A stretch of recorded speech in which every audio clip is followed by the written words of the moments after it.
অসুবিধা নেই, ক্যামেরা করলে 2 মিনিটের ফাংশন দেবো। আমি দেবো, তুমি ক্যামেরা করবো আর আমি দেবো, যে ক্যামেরাম্যান তার থেকে দিতে হবে।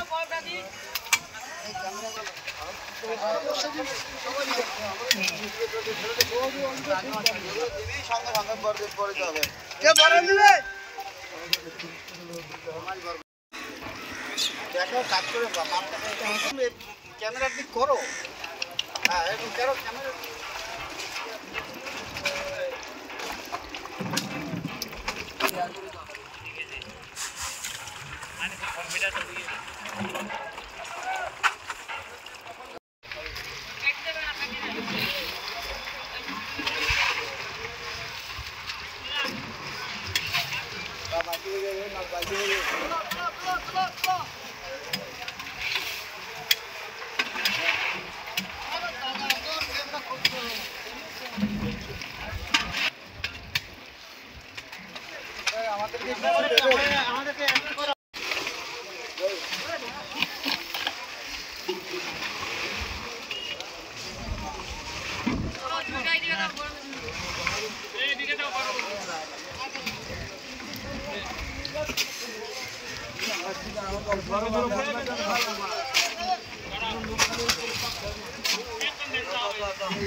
আমি যখন করবো তখন দিবি, খেলতে থাক আমার তো ধরবো।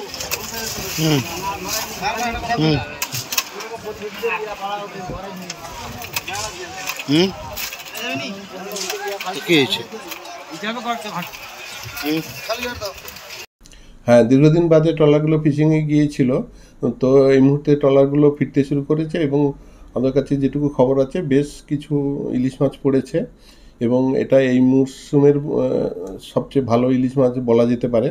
তো বাজারে অ্যাকচুয়ালি 10 টনের উপরেও আজকে ইলিশ মাছ থাকবে বলে আশা করছি এবং একটু বেশি মাছ আসার জন্য দামও আস্তে আস্তে কমতে থাকবে এবং আমাদের কাছে যেটুকু খবর আছে যে সামনে কাল বা পরশু আরও ট্রলারগুলো মাছ নিয়ে আসবে, তাই একটু ইলিশের পরিস্থিতি ভালো হবে আর বাজারেও মাছ থাকবে। বাঙালি সাধ্যের মধ্যে ইলিশের দাম, হ্যাঁ এখন আজকেই আমাদের কাছে খবর আছে যেটু 500-600 টাকা, 500-600 গ্রামের ইলিশগুলো 600-700 টাকায় বিক্রি হচ্ছে এবং ওর থেকে বড়ো ইলিশগুলো 1000-1200 টাকায় পাইকারি বাজারে বিক্রি হচ্ছে। তো আরেকটু মাছ এসে যাওয়ার পরে এটাও আরও কমতে পারে বা কমে যাবে। সাধ্যের মধ্যে ইলিশ মাছ আস্তে আস্তে দেখতে চলেছে মৎস্যজীবীরা। হ্যাঁ, মৎস্যজীবীরাও দীর্ঘদিন পরে ইলিশ মাছ আসায় লাভের মুখ দেখতে শুরু করেছে। এইগুলোই একটু দেখা দিয়েছে, এর আগে তো তেমন ছিল না, এইগুলো দেখা দিয়েছে। মোটামুটি মাঝারি ইলিশ বড় ইলিশ এগুলো আছে, তো আশা করা যায় মাছ এখন আছে। ওয়েদারটা খারাপ তো সবাই বুঝতে পারছে না, এই পরের গনে পাবে মনে হচ্ছে। হ্যাঁ পরের গনে পাবে, মাছটা এসছে। মাছ আসলে কী হবে, ওয়েদারটা খারাপ তো, প্রচণ্ড রোলিং, যার জন্য সবাই ধরতে পারছে না। মাছ পেয়ে যাবে এই পরের গনে মাছ হবে।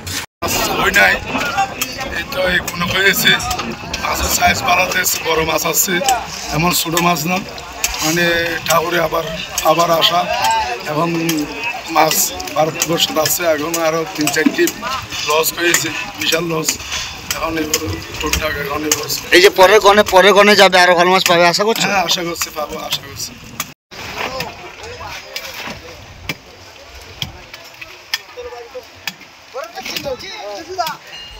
ক্যামেরা করতে পারো, অসুবিধা নেই। ক্যামেরা করলে 2 মিনিট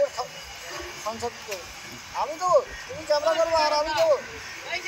যে ক্যামেরাম্যান তার থেকে দিতে হবে।